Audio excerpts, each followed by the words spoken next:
Plus the mouse reports on episode 4, season 2 of Only Murders in the Building, where the kids really ruled the roost this time, didn't they?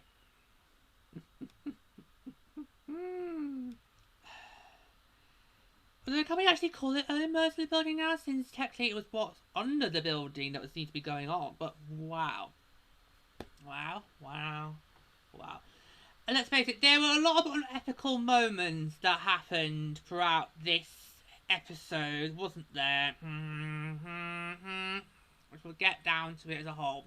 Anyway, 2 big unexpected arrivals this episode. Number 1 is, of course, Lucy, who Charles did actually reference to back when he and Jan had their very first date, which of course went completely wrong. And then towards the end of that episode, Charles, outside Dan's apartment, actually told the story about his ex and Lucy and everything. So, and it's clear that those two seem to have got on very, very, very well.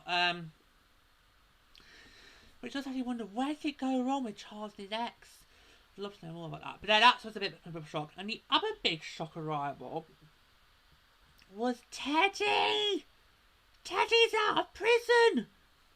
Well, technically he's out, because that was so awkward when Oliver went to get the lift, and oh my god, it's Teddy! And Oliver was like, oh no, get away. I was like, no, come in. Now, if I was Oliver, I probably wouldn't have got in with the person that I accused of being the murderer of the first crime, and also got them locked up for the crime that led to the start of the whole thing. You get what I mean? But it gets really awkward to begin with, and Teddy mentions that both he and Theo are currently awaiting trial. He claims he's literally found mindfulness, which clearly he hasn't, and Theo is literally hacked off about it. Well, I'm not surprised, because he literally is probably going to face a life sentence, because he did kill someone. But then when Teddy reaches his stop, just he gets out of the lift, it then gets very, very, absolutely creepy. And I literally was watching it like this, because what is it with these characters saying, I'm gonna fuck them, okay? Because we established in the last season, fuck them. I mean, 2 things. It can be either or it can be, and I literally wasn't, and the way Teddy was saying it and the tone of his voice, I could not tell where they were going, but clearly it did meant the second one, not the first one. Yeah, so Teddy's clearly not over it, and literally's got Arbor literally like, no, Teddy's gonna kill me! And I was like, oh, please don't bring Teddy back into the fold, because I think that's a great big whopping distraction from the main action. So I'm glad that Teddy was not thrust into the action.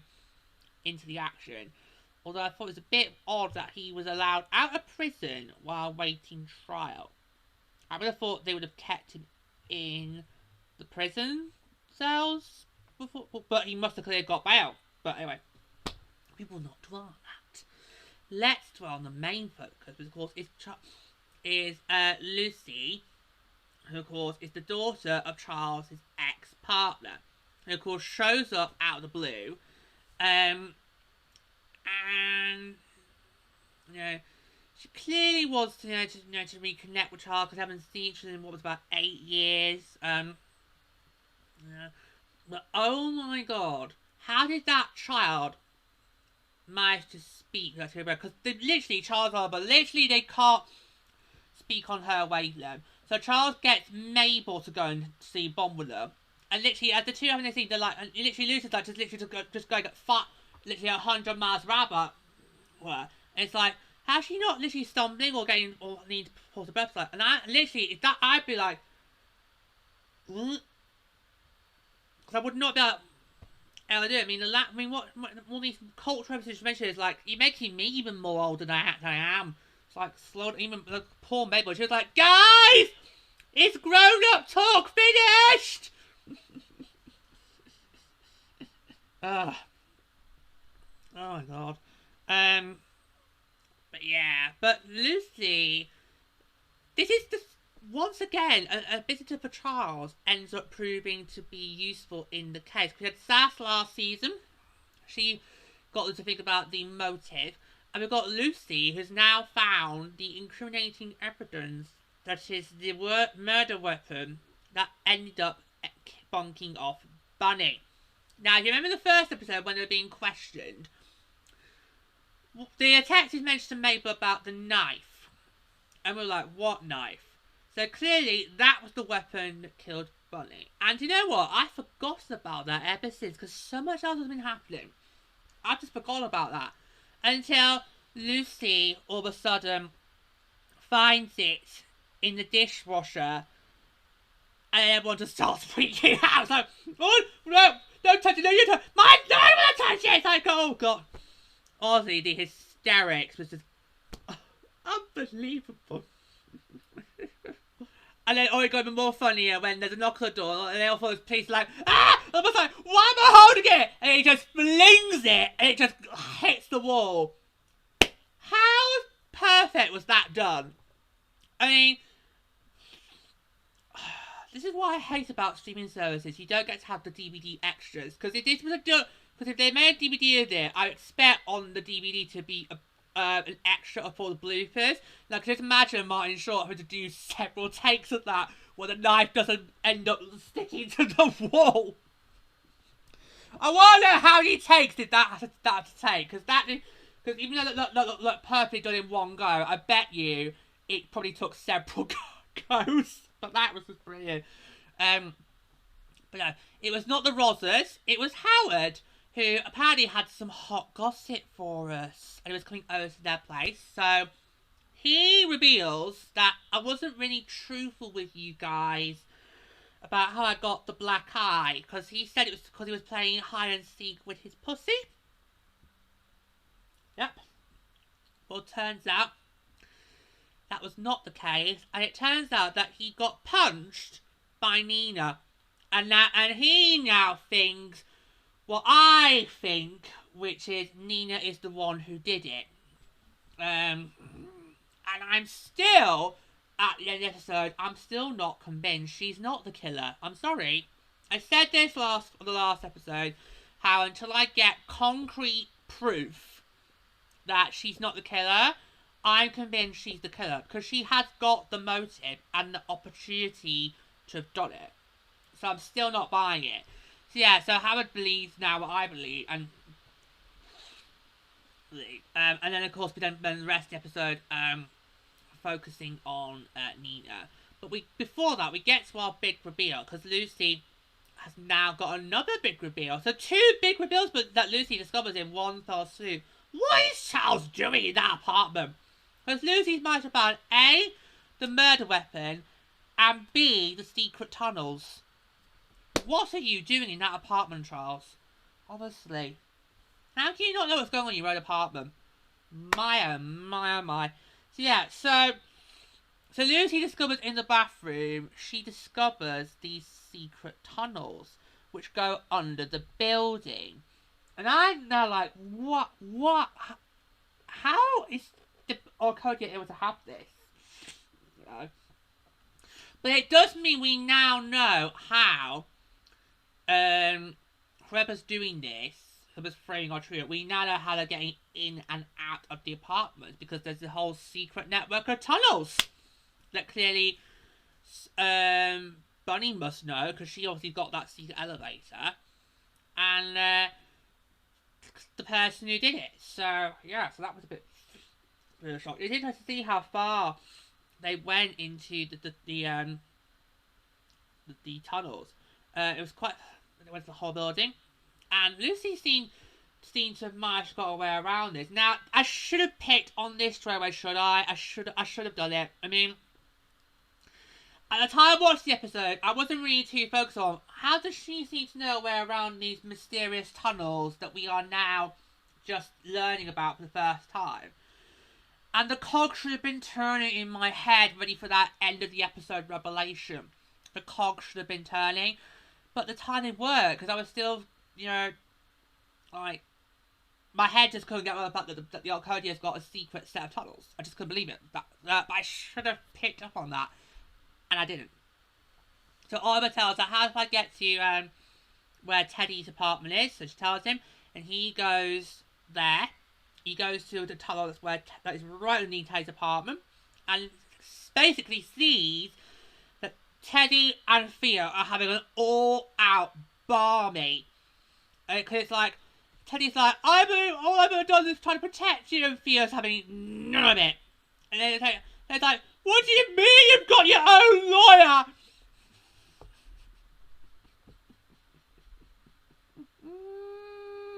Yeah, I'm wondering that too, because let's face it, Theo. If you lose, you pay. So, have you got big bucks like your dad? So you can front up the legal fees? Because let's face it, Theo's going to go down. Alright. We don't know what they're waiting trial for. I'm assuming it's all the crimes misdemeanors committed so far in their lives. So we know Theo's a murderer. He killed Zoe. So you're not going to get off that line. So you're definitely going down. Question is your dad gonna go down with you? So I was like, has Theo really got the big bucks to fork up the legal fees? I nearly said fuck up, didn't I? I was nearly slipping the tongue. I was like, oh, no, not fuck. But has he got those funds in the bank on standby? Because he's gonna need them. Yeah, so a little shock there, but no. And it's just like, what is going? I mean, these two were so tight knit last season, and now. They are so estranged, and you can really see Teddy literally just like so distraught, like so vulnerable, and even weeping. And even Oliver was like, oh my god, it's human. Even Oliver was a bit sort of taken aback by that, because Teddy's been this like tough guy, like mafia boss demeanour, and now we're seeing him actually weeping. Anyway, it's all coming back to roost, Teddy. It's all coming back to roost. Oh, but that was a bit of a shock. So while that's going on, Paul, Charles and Mabel have got to witness Nina and her partner literally FUCKing one another. Now, here's my problem here. Now, and that's when Charles goes, that is unethical. Really? Because you're currently watching, alright? You're being those cursing twitchers. She mentioned curse again, what a slag. Alright, so let's talk about ethics here. You're the okay, that's wrong. But they're the ones that should be like, oh look, what's that? Oh, no. The curtain twitchers with the binoculars. She threw a bedroom curtain again. What a slag. Okay, so let's talk about that. Pot calling kettle black. But yeah. So everything about that scene is wrong. Okay? It's wrong that Charles and Mabel are watching it what kind of feels like through the keyhole. But it's also wrong that Nina's having sex when she's literally about to give birth. Alright? I'm pretty sure, okay, I mean, I know nothing about childbirth, thank God, but I'm pretty sure one of the things you're not supposed to do when you're probably about to be due is to have one quick last whoopsie on the dashboard on the desktop. Because they were about going for it, because we heard the sex noises. Oh, and even I was like, no, please make it stop. Oh my god. That's one of the many things I don't like about sex scenes, is because they heighten up the sex noises. And I'm like, that would be my point where I'd have to go, does anyone want a tea? Coffee? I mean, the Starbucks kind, not the grinding kind. Soda! Alright, fine, carry on. Just watch where you put your hands. Just like, but that's like, but it's one of the things I don't like about film and telly. Whenever there's a sex scene, they always heighten up the sex noises.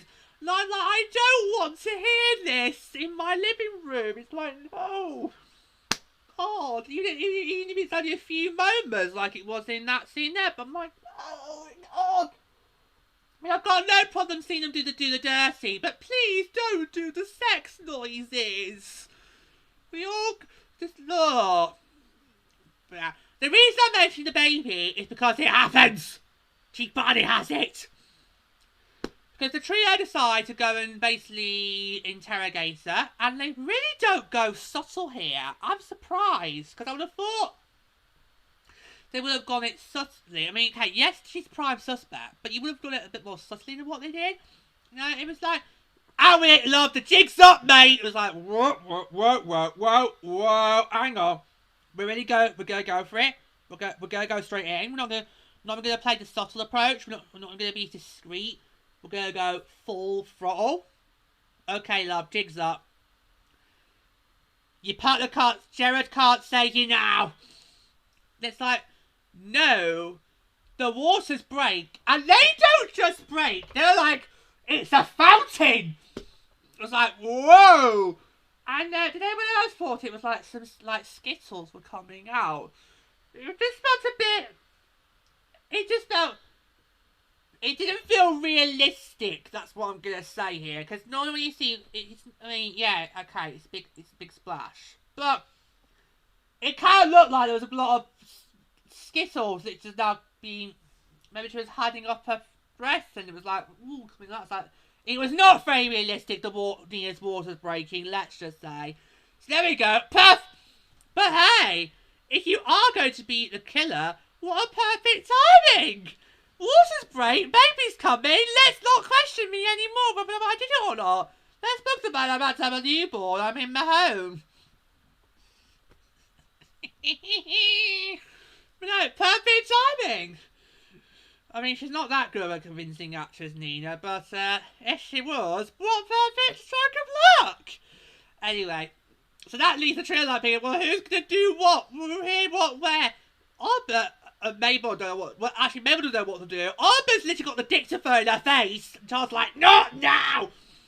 And you know what? Even though she's my prime suspect, I'm like, yeah, Oliver, time and a place. That's not the right time right now. Not that it's ever stopped, Oliver. And then Charles was like, oh my God, I'm going to have to live with the baby. And even Snow tries to comfort us, like, you're going to be great because of you're the good mum you I looked out for you. And then she was like, oh, I really wish Buddy could see this baby. You better go find that killer. And I was like, I think we found it, love. It's you. But I'm sorry. No. That does not get her off the hook. And I won't blame you guys if you have to watch something and think, okay, well, it's not her. I won't blame you. But for me, that's basically only her word for it, which unfortunately is not good enough. Alright, so, plus, it could be Jared, who's her accomplice. So Nina could have done the deed, but because she's in no fit state to be walking in and around all the building with what an condition, maybe it's Jared, her husband, who actually is the one going around trying to frame the trio.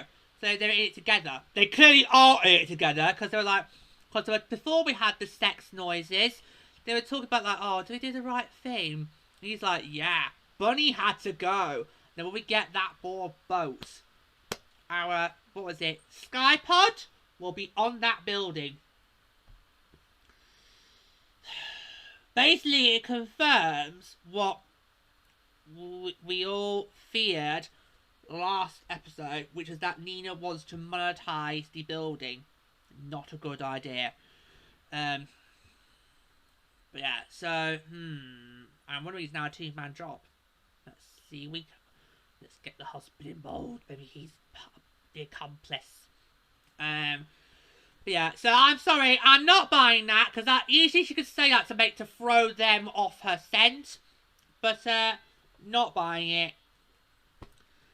They've got lots of baby care stuff in prison, look, because that's where you're heading. But, yeah, not buying it one bit at all. I'm not buying it, no.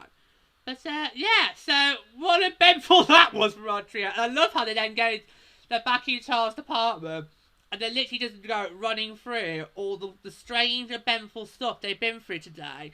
And then, really on cue, the knife comes down, lands on the kitchen table. And again, very neatly done, but you have to wonder how many takes did that have to go through to get that done right. Yeah. So, yeah. And then I think Arbor then takes the murder weapon away to be disposed of. So, oh god, disposing the evidence. Well, that's not good. Not good. Surely takes the police, right? Right? Oh no. No, but let's come on. Yeah, but speaking of Arbor, basically what he then saw through Teddy and Theo's place made him realise how important his family is. So he goes and helps his son Will, who's clearly doing some preschool production of The Wizard of Oz. So like father, like son. Let's just hope Will is a better director of Arbor and doesn't try to kill 12 men in Speedos. Go back to last season if you don't remember what that reference is. But yeah, so nice to see them two bonding and thing. Always love to see those two getting more together. Right, so then we get to the other parent-child development, and that is Lucy basically says how she is not getting on well with her mum. She skipped her mum's wedding to her new partner, who she clearly does not get on well with. And then, because Charles has sent her back to her mother in Connecticut, they're outside, it's raining, umbrellas up, the taxi's waiting, hope it's not got the meter running. How far is Manhattan? Is Manhattan or Connecticut? Anyway. And this is when Lucy then decides, you know what? Actually, on the night that my mum was marrying her partner, was the night that you were arrested, and I tried to come and see you. And Charles was like, well, I'm glad you didn't, because I would not want you in that building when shit hit the fan. But, oh no, Charles, she was in the building. Because we flashback, she was in the building. She tried to go and see Charles. She was there on the night of Bonnie's murder. And she was in the tunnels when it all went down. She was in the tunnels. She could hear the crime happening. Alright. And then after that, it's not really clear. And because it was quite a dark scene. And of course, you know me, I'm not going to tell what's going on in a dark scene. So, I don't know, did she see something? Did she not see something? You can tell that Lucy's actually really, really quite worried for Charles. And she kind of like, you know, you need to get them before they get you. And Charles is like, again, why am I sending somebody away when they clearly seem to know more than I do? Oh no, you tell me, Charles. But Lucy then gets sent back to Connecticut. Oh, it's a real shame. And clearly she was proving to be a useful asset. And then, that was not a bigger bombshell enough. We end on another bombshell, and that is, Charles is in a prison cell. He's on... No, he's visiting! Oh, God. No. Well, he's not in a prison cell yet. But he goes to the prison cell. He's visiting. He's on the phone. And he's like, I really need your help. And the camera then pans to the inmate he's visiting. And oh my god, it's Jan! And I'm like, no. What's he going to see that bitch for? Oh my god. Well, thankfully, Jan is now locked up, because it wasn't really made clear what happened to Arthur was, did it? No. So Vampy, she's locked up. Well, in my opinion, she had to be locked up after that little shit, after the discovery of her and Tim literally being at it like rabbits. So that definitely should have got locked her up. But yeah, so what's the bitch doing? Why is she back? No, what? Why is she back on the scene? No. Oh my god.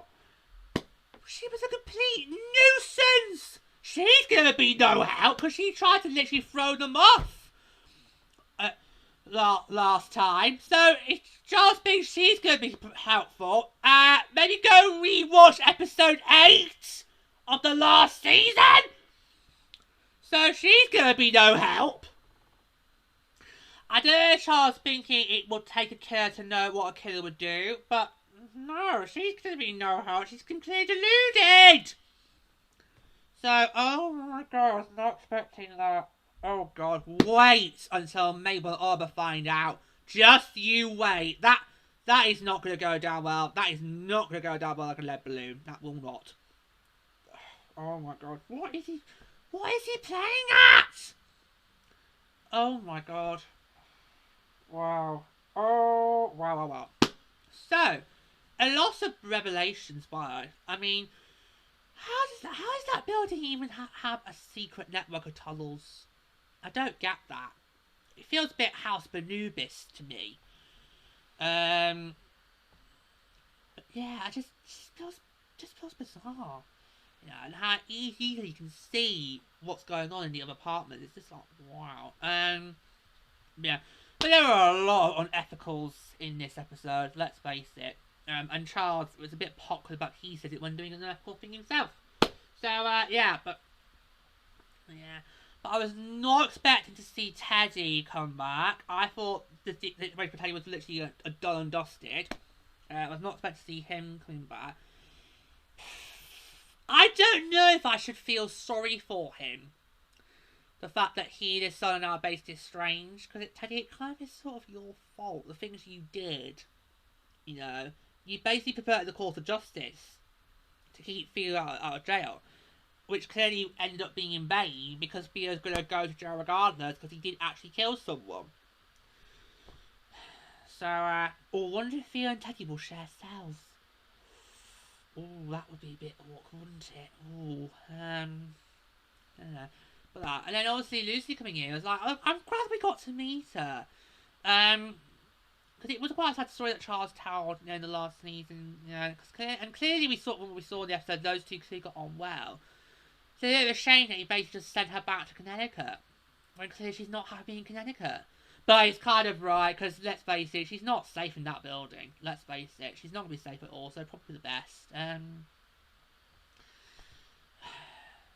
in a few more years, love, then you can go to uni, and you can be away from your bitch of a mother. Hang in there, kid. Hang in there. But yeah. Yeah, so, not bad. But seriously, I am not buying Nina one bit. Alright. And let's face it, there's a witch. You could add Howard getting a black eye to that list. Because it actually makes more sense than the cat doing it, because it was quite a bad bruise. If it was the cat, then wouldn't you have scratches down his face rather than a complete black eye? So yeah, that's more believable. But yeah, so yeah. Okay, so there's a lot of burning questions that I could have for this episode. Like, for instance, how has the Arconia got a secret network of tunnels? That could be one. How did the murder weapon get in Charles's dishwasher? That could be another. But, for me, The burning question I'm going to have for this episode is, what did Lucy see on the night of Bunny's murder? And we should have, and I know I said it already, I should have picked on the fact that she clearly has these tunnels in her eyes are out. Should have picked up on that. And then the flashback, it made it clearer because, like, oh, she was in there the night of the murder.